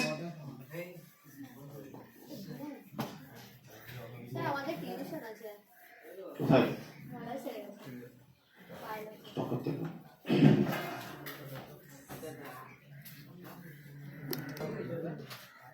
এর পরের যে কেস, দ্বিতীয় কেসে ডিসকাশন করব, H2SO5।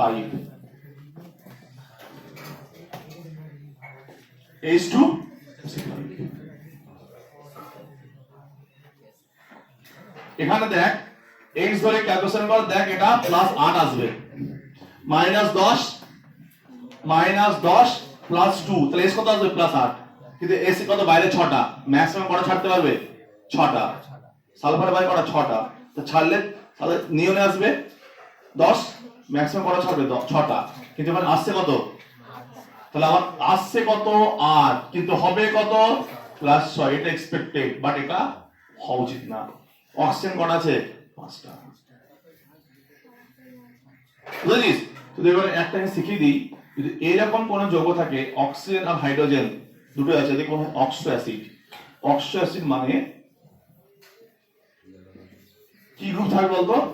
OH গ্রুপ থাকবে। তাহলে শোন, আগেটাই CrO5 ছিল, হাইড্রোজেন ছিল? ছিল না। এখানে দেখ H2SO5, যদি হাইড্রোজেন কিংবা সোডিয়াম থাকে, হাইড্রোজেন থাকলে হবে, সোডিয়াম থাকলে, ওটা +1 এটা +1, এদের বলা হয় অক্সো অ্যাসিড, মানে OH গ্রুপ থাকে এদের মধ্যে। এবং তাদের স্ট্রাকচার ড্র করাটা সেট কিভাবে হয় তাদের ক্ষেত্রে, তাহলে এটা কি বলা হয়? এদের অক্সো অ্যাসিড বলা হয়। এবার দেখ কার্বন বলে দিচ্ছি এখানে, তাহলে এখানে দেখ 5টা অক্সিজেন আছে, পাঁচটা অক্সিজেন কিভাবে আছে তাহলে? পারক্সাইড তো কনফার্ম আছে, পারক্সাইড কনফার্ম আছে। তো দেখ এখানে দুটো হাইড্রোজেন কিভাবে আমি ম্যাচ করব, আমি বললাম এটা কি অক্সিডাইজিভ। এদের ক্ষেত্রে নিয়ম হচ্ছে প্রথমে আগে একটা চোখ বন্ধ অক্সাইড করে নিবি। প্রথমে কি বললাম? প্রথমে একটা অক্সাইড করে নেওয়ার নিয়ম যদি অক্সিডাইজের ক্ষেত্রে। অক্সিডাইজ চিহ্নিত করে যদি এখানে সোডিয়াম অথবা হাইড্রোজেন আর এখানে যদি অক্সাইড থাকে। কি বললাম বোঝা গেল? তাহলে দেখ তাহলে বাকি কি পড়ে থাকছে, তারপরে যতগুলো হাইড্রোজেন থাকবে ততগুলো আমরা ওএইচ করার চেষ্টা করব। তাহলে আগে কটা হাইড্রোজেন আছে? তাহলে একটা ওএইচ করে নিলাম। এখনো কটা অক্সিজেন পড়ে আছে? তিনটে অক্সিজেন একটা হাইড্রোজেন। ওকে, যদি আর হাইড্রোজেন না থাকে তাহলে আমি সেটাকে অক্সাইড করব। তো দেখ এখানে যদি আমি এরকমও করে নেই তাহলে কটা অক্সিজেন পড়ে থাকছে? দুটো। দুটো অক্সিজেন অক্সাইড করতে পারবো না। যদি আমি এরকম করি তাহলে দেখো এর ভ্যালেন্সি পূরণ হচ্ছে না। যদি একটা গান্ধী চশমা করি তো নিশ্চয়ই H2O2 একটা হাত খালি আছে, তা নিশ্চয়ই কি একটা হাতে এইটা আছে পারক্সাইড, আর এইটা কি করতে হবে? Double bond. তো দেখ এটা কি -2, তা দেখ এটা দিয়ে x ধরে এবার x এটা কত -1 প্লাস দুটো অক্সাইড -2 × 2, এখানে আবার কি একটা পারক্সাইড -1 × 1 অক্সিজেনের ক্ষেত্রে সমান 0। দেখ কত আসবে? দেখ 6 চলে আসবে। কত আসবে? 6। দেখ +6। এটার ক্ষেত্রে নিয়ম কি বললাম? এদের বলা হয় অক্সো অ্যাসিড। এদের কি বললাম? Oxo acid. এদের ক্ষেত্রে নিয়ম হচ্ছে প্রথমে আগে একটা অক্সাইড ডবল বন্ড ও করবি, তারপর যতগুলো হাইড্রোজেন বা সোডিয়াম থাকবে ততগুলো OH বা ONA, তারপরে যদি না মিলে তাহলে কি দেবো? পারক্সাইডে চেক করবো আমি। ঠিক আছে, এটা হলো। এরপরের একটা एग्जांपल দেখবো। তাহলে এখানে কত হলো? মুখে মুখে বের হচ্ছে -1 -2 -1 -2 +6। এটা হলো, ওটার নাম হচ্ছে ক্যারোজ অ্যাসিড। এটার নাম H2SO5, তীব্র জারক দ্রব্য। যাদেরই পারক্সাইড বন্ড থাকবে তারা সব জারক দ্রব্য, কারণ ইজিলি অক্সিজেনটাকে রিমুভ করতে পারবে। এরপরে একটা एग्जांपल দেখবো আমরা, 3 নম্বর एग्जांपल Na2S4O6। এই দেখ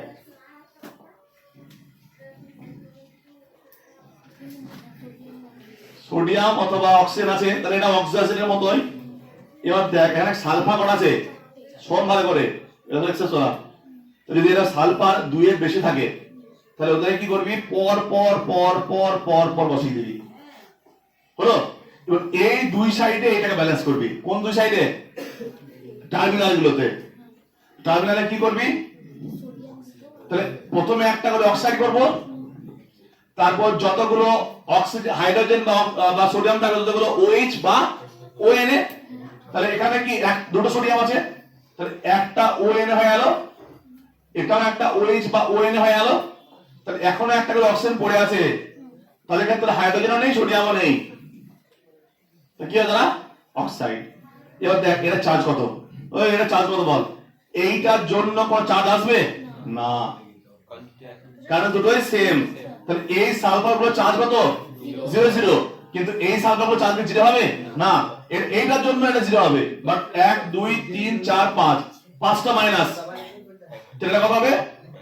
+5। এটা কত হবে? +5। এটা কত হবে?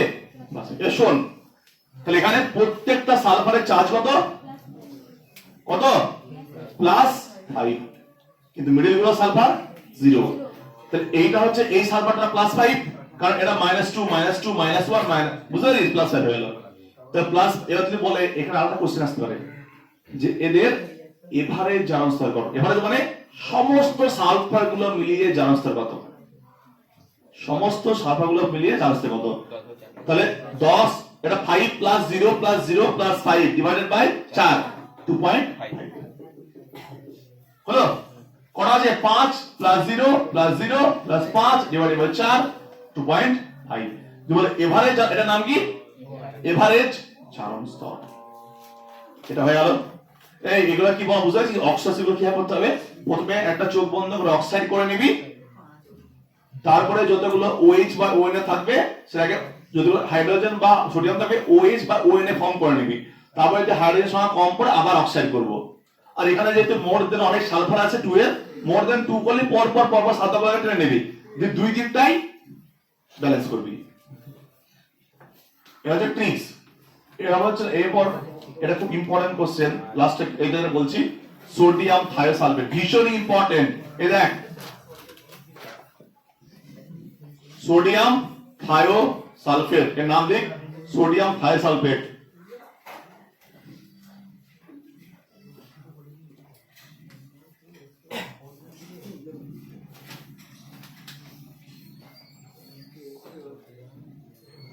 ঠিক আছে, এবার দেখ এখানে একটা রিঅ্যাকশন আগে বলি আমি, তারপর এইখানে কথা না, যদি লঘু H2SO4 এর সাথে বিক্রিয়া করানো হয় না, তাহলে এখানে দুটো সালফার আছে, কত সালফার?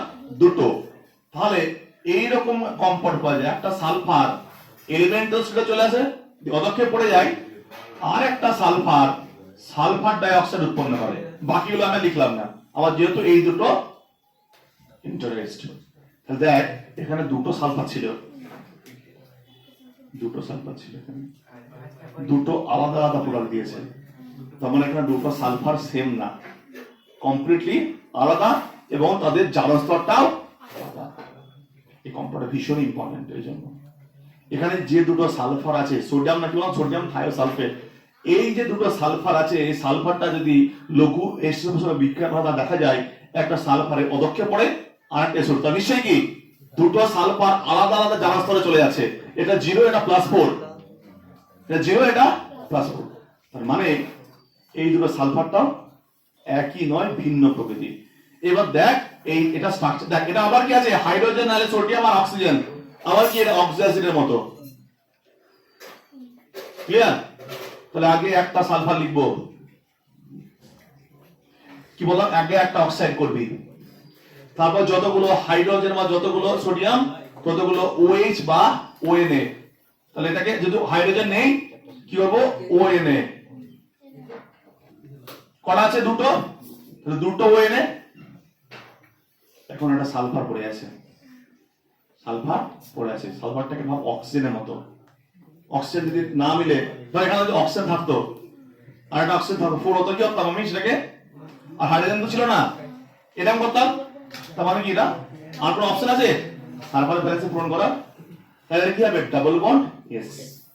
তাহলে এই সালফারটা দেখ, এইখানে ইম্পর্টেন্স এখানেই, এতক্ষণ আমরা কি করছিলাম, যে সালফার সেম থাকলে সেটা 0 ধরছিলাম, এখানেও তো সালফার বন্ড আছে, দুটোই একই প্রকৃতির, এইখানে যেহেতু আলাদা আলাদা প্রোডাক্ট আছে, সেজন্য এইটার চার্জ -2 আর এইটার 1 2 3 4 5 6, ভীষণ ইম্পর্টেন্ট। এখন কি দেখছিলি, যদি সেম বন্ড থাকে সেটাকে কি ধরছিলাম, নিউট্রাল ধরে ফেলছিলাম, দিয়ে কাউন্ট করছিলাম না, কিন্তু এই কম্পাউন্ডটা একমাত্র সোডিয়াম থায়োসালফেট, যেখানে দুটো সালফার একই সাথে বন্ডেড আছে, বাট ওদের চার্জ কমপ্লিটলি আলাদা, এবং কাউন্ট করতে হচ্ছে।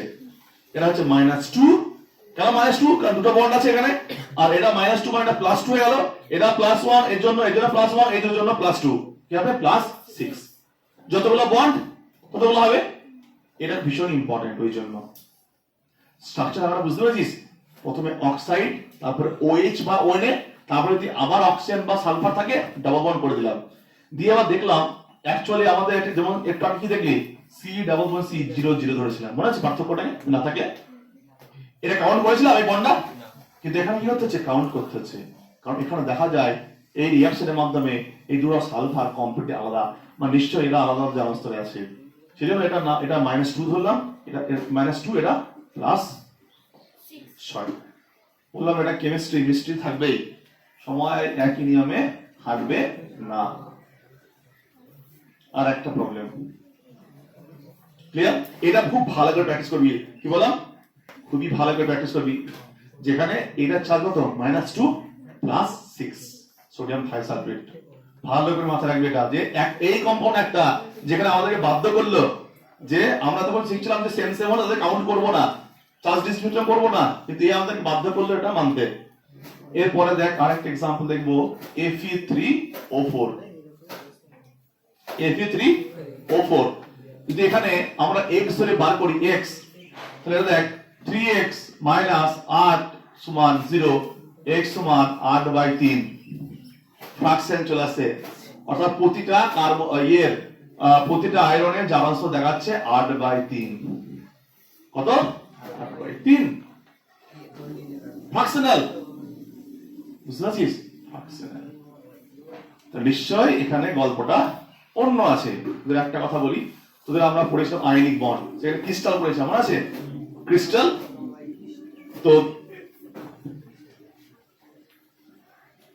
এরকম কি পরপর কি ছিল, রিপিট হচ্ছিল একটা করে। তো ক্রিস্টালের মধ্যে অনেক গ্যাপ থাকে। ওকে, এরকম অনেক কিছু মনে আছে? একটু ফটাফট শুনে নে। স্টপ। এবার ধর এখানে পরপর আছে Fe2+ O2-। ভালো করে ভাব, Fe2+ O2-। তাহলে এখানে সবগুলো কি দেখতে পারি? Fe2+ আর O2-। এবার ভাব যে এখান থেকে দুটো Fe2+ আউট হয়ে গেল, তাহলে কটা চার্জ কমে গেল? +4 কমে গেল। এবার ধর এর পাশের যে Fe2+ গুলো ছিল, সেই বড় করে করি, এখানে ধর একটা আছে Fe2+ O2-, Fe2+ O2-। ওকে, এবার ধর এগুলো তো Fe2+ O2-, Fe2+ O2-। পরস্পর কি এভাবে সেই ক্রিস্টাল তৈরি হচ্ছে পরপর। ভাব এখান থেকে একটা Fe2+ চলে গেল, কটা চার্জ কমে গেল? দুটো পজিটিভ চার্জ। তখন কি করে বলতো, এদের চার্জটাকে ব্যালেন্স করার জন্য কিছু Fe2+ Fe3+ চলে যাবে। কি বললাম?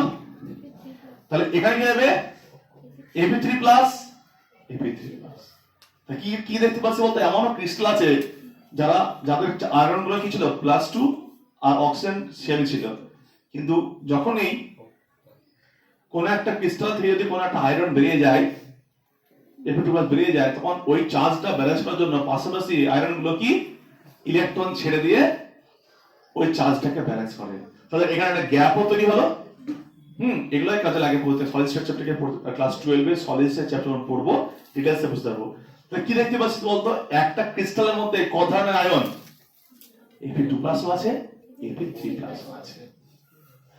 বাট এখানে আমরা কি দেখতে পাচ্ছি, যে আমরা একই চার্জ ধরতে পারার চেষ্টা করছি। তাহলে এই যৌগটার মধ্যে কয় ধরনের আয়রন আছে? দুই ধরনের, এটা 2+, 3+। মানে একই অক্সাইড নয়, এটা নরমাল অক্সাইড নয়, এদেরকে বলা হয় মিক্সড অক্সাইড। এরা এই ফর্মে থাকে, FeO ডট FeO2 Fe2O3। এদের কি বললাম? Mixed oxide. দেখ FeO ডট Fe2O3 এটাকে যোগ কর, দেখ একই আসবে Fe3O4। এবার দেখ এইটা জনসংখ্যা বার কর, x এর কত হবে? +2। এটা বার কর, দেখ +3।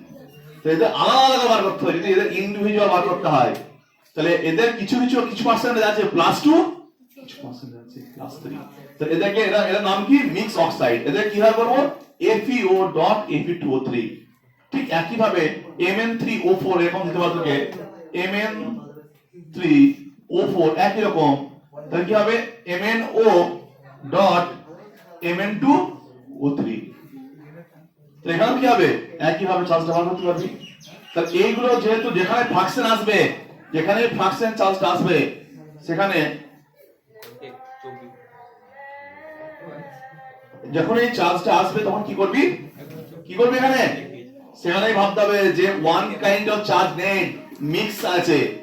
এই জন্য যে সলিড যে শেপটা বুঝতে হবে, যে ক্রিস্টাল স্ট্রাকচারটা, ক্রিস্টালের মধ্যে +2 থাকে, +3 থাকে। ক্লাস 12 এ গিয়ে পড়বি কেমিস্ট্রিটা, তখন বুঝতে পারবি আরো ডিটেইলসে। তাহলে এই ধরনের অক্সাইড থাকে মানে ফ্রাকশন আসা মানে there is a two type of charge থাকার পসিবিলিটি বেশি। সেটা এটাকে আমরা ভেঙে নিলাম, Fe ডট, এটাকে বলা হয় মিক্স অক্সাইড, মানে দুটো অক্সাইড মিশিয়ে এটা তৈরি হয়। তো FeO ডট Fe2O3 প্রত্যেকটা এক্স যদি বার করতে গেলে +2 আসবে না +3 আসবে, তাহলে এদের ইন্ডিভিজুয়াল চার্জ +2 +3। এবার যদি বলে এভারেজ চার্জ কত, তাহলে এভারেজ চার্জ হবে 8/3। 8/3 নাকি এভারেজ চার্জ, ঠিক আছে? তাহলে আমাদের যত ব্যতিক্রম ছিল সমস্ত ব্যতিক্রম গুলো হয়ে গেছে। ওই কটাই ব্যতিক্রম ভালো করে প্র্যাকটিস করবি। একটা CrO5 সোডিয়াম থাইসালফেট, কোনটা কোনটা ভালো প্র্যাকটিস করে দেখ ভালো করে। সোডিয়াম থাইসালফেট Na2H2O3 CrO5 ভালো করে প্র্যাকটিস করবি। তো আজকে এই পর্যন্ত থাক।